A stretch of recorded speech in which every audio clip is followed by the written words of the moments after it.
नमस्कार, मैं हूं सुधीर चौधरी। चलिए जान लेते हैं उत्तर प्रदेश और देश की तमाम बड़ी खबरों को सिर्फ 10 मिनट में। जातीय जनगणना के सवाल पर भड़के ब्रजभूषण शरण सिंह। भारतीय कुश्ती संघ के पूर्व अध्यक्ष और पूर्व सांसद ब्रजभूषण शरण सिंह ने जातीय जनगणना और देश में लागू कुछ कानूनों को लेकर कड़ी प्रतिक्रिया दी है। बिहार के औरंगाबाद में एक कार्यक्रम के दौरान उन्होंने कहा कि जातीय जनगणना के बाद देश में बड़ा धमाका होने वाला है और स्वर्ण वर्ग को देश से बाहर जाना पड़ेगा। उन्होंने कहा कि यह मांग सबसे पहले बिहार और उत्तर प्रदेश में उठी थी और अब पूरा देश इसे चाहता है। उन्होंने कटाक्ष करते हुए कहा, जातीय जनगणना के बाद बम फूटेगा, स्वर्ण आसमान में चले जाएंगे, हमारे लिए अलग से एक देश बनेगा। जांच एजेंसियों को चकमा देकर भारत में रह रहे थे 90 बांग्लादेशी नागरिक। पुलिस ने पकड़ा तो खुली पोल पट्टी। उत्तर प्रदेश के मथुरा जिले से बड़ी खबर सामने आई है, जहां पर अपनी पहचान छुपाकर रह रहे 90 बांग्लादेशी नागरिकों को पुलिस ने गिरफ्तार कर लिया है। ये 5 महीने से मथुरा में रह रहे हैं। इसकी खबर सुरक्षा एजेंसियों को नहीं थी। पकड़े गए आरोपी 2 ईंट भट्टों पर पहचान छुपाकर काम कर रहे थे। पुलिस के मुताबिक आरोपी 12 वर्ष पूर्व घुसपैठ के जरिए देश में दाखिल हुए थे और कई प्रदेशों में मजदूरी करते हुए यहां तक पहुंचे।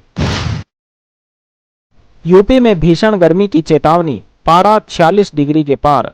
उत्तर प्रदेश के बांदा जिले में शुक्रवार को 46.2 डिग्री सेल्सियस तापमान दर्ज किया गया है, जो देश में सबसे अधिक है। भारत मौसम विज्ञान ने यह जानकारी दी। आईएमडी ने उत्तर प्रदेश के कई हिस्सों में लू की चेतावनी जारी की है। आईएमडी के वैज्ञानिक अतुल कुमार सिंह ने बताया कि उत्तर प्रदेश के बांदा जिले में शुक्रवार को 46.2 डिग्री सेल्सियस तापमान दर्ज किया गया, जो पूरे देश में सबसे अधिक है। सीएम योगी की अधिकारियों को दो टूक, बाढ़ से बचाव की सारी परियोजनाएं 15 जून तक कराएं पूरी।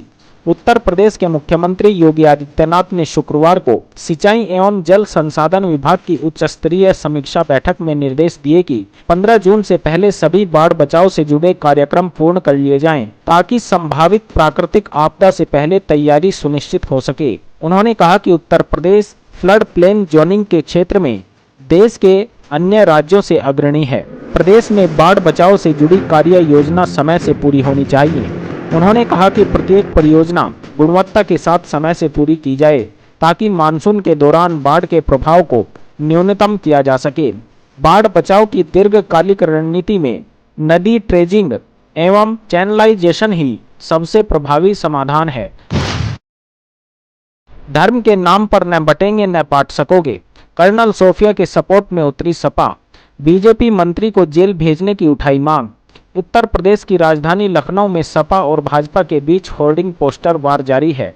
सपा मुख्यालय के बाहर होर्डिंग में मध्य प्रदेश के भाजपा मंत्री विजय शाह पर निशाना साधा गया है। उनकी कर्नल सोफिया कुरैशी पर अभद्र टिप्पणी पर नाराजगी जताते हुए सपा नेता मोहम्मद अखलाक ने कहा, भाजपा देश से माफी मांगे और शाह को जेल भेजना चाहिए। ऐसे तो हो चुका यूपी का विकास, अखिलेश ने बीजेपी को बताया भूमाफिया पार्टी। कहा, सेना में अग्निवीर योजना, नौजवानों के साथ अन्याय। सपा अध्यक्ष ने शुक्रवार को कहा कि इन्वेस्टमेंट समिट से कुछ नहीं होने वाला। जो सरकार के दबाव में उद्योगपतियों से वादा तो करवा लेती है, लेकिन जमीन पर कहीं भी निवेश दिखाई नहीं देता, और जो कुछ गिने चुने निवेशक आते भी हैं तो भाजपाई एजेंट और अधिकारी उनसे कमीशन एडवांस में मांगते हैं, जिससे वो निराश होकर लौट जाते हैं। उन्होंने कहा कि ये भी सुनने को आया है कि कुछ चुनिंदा अधिकारियों के बदलने के बाद टेंडर भी रद्द किए जा रहे हैं। अगर नए अधिकारी के साथ टेंडर भी हर बार बदलवाया जाएगा, तब तो हो चुका काम। उत्तर प्रदेश के विकास का पहिया वैसे भी भ्रष्टाचार के दलदल में फंसा है, ऊपर से कमीशन खोरी का ये खेल। ऐसे तो हो चुका उत्तर प्रदेश का विकास। दुनिया ने माना भारतीय सेना की वीरता का लोहा। योगी के मंत्री ने रामगोपाल यादव के बयान पर किया पलटवार। उत्तर प्रदेश के कृषि मंत्री सूर्य प्रताप शाही ने शुक्रवार को कहा कि प्रधानमंत्री नरेंद्र मोदी के नेतृत्व में ऑपरेशन सिंदूर के माध्यम से आतंक परस्त देश पाकिस्तान का जो हाल भारतीय सेना ने किया, उसको पूरी दुनिया ने न सिर्फ देखा बल्कि वीर सैनिकों के पराक्रम का लोहा भी माना है। शाही ने पत्रकारों से बातचीत में कहा कि प्रधानमंत्री मोदी के नेतृत्व में ऑपरेशन सिंदूर के माध्यम से आतंक के जनक पाकिस्तान के साथ आतंकी और उनके आकाओं का जो हाल किया है वह भारत के पराक्रम को दर्शाता है। बिजली की समस्या पर किसानों का फूटा गुस्सा, एसडीओ को 2 घंटे तक बनाए रखा बंधक, बिजली घर पर जड़ा ताला। भारतीय किसान मजदूर मोर्चा के सैकड़ों कार्यकर्ताओं ने बिजली घर पर अपनी समस्याओं को लेकर हल्ला बोल दिया। कार्यकर्ताओं की मांग थी कि गर्मी का मौसम आते ही बिजली की समस्या शुरू हो जाती है। अधिकारियों को अवगत करवाने के बाद भी समस्या का कोई हल नहीं होता।